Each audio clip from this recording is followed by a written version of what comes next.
যদি আপনারা দয়া করে আগামী 12 তারিখে ধানের শীষে ভোট দিয়ে বিএনপিকে জয়যুক্ত করেন, তাহলে সেই সাথে আমিও একটা সুযোগ পাবো আপনাদের সাথে মিলে মিশে আমাদের ফেনী দিনের আমার প্রিয় সোনাগাজী এবং আমার প্রিয় দাগনভূঞার উন্নয়ন করা। সেই উন্নয়নের মধ্যে থাকবে অবশ্যই আমাদের যেমন লালপুরে ফ্লাইওভার নির্মাণ করা,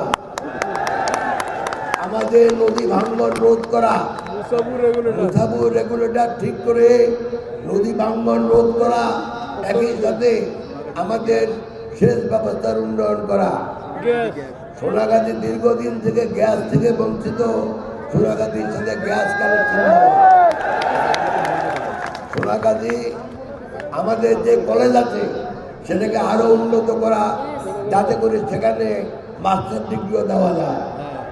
দুই, অনেকের দাবি সোনাগাজীতে একটা মহিলা কলেজ করা। ইনশাল্লাহ আল্লাহর রহমতে আমি চেষ্টা করবো যেন ভবিষ্যতে একটা মহিলা কলেজ আলাদা হয় আল্লাহর রহমতে। এছাড়া আমাদের শিক্ষা ব্যবস্থার মান উন্নয়ন করা, আমাদের কৃষিখাতের উৎপাদনশীলতা বাড়ানো, আমাদের স্বাস্থ্যসেবার মান উন্নয়ন করা। শুধু বিল্ডিং থাকলেই স্বাস্থ্যসেবা পাওয়া যায় না। আপনাদের কাছে আমি ওয়াদা করতে পারি ইনশাল্লাহ আল্লাহর রহমতে বাংলাদেশে যে 300 আসন আছে, আমাদের ফেনী 3 আসন সবচেয়ে বেশি উন্নয়ন পাবে আল্লাহর রহমতে।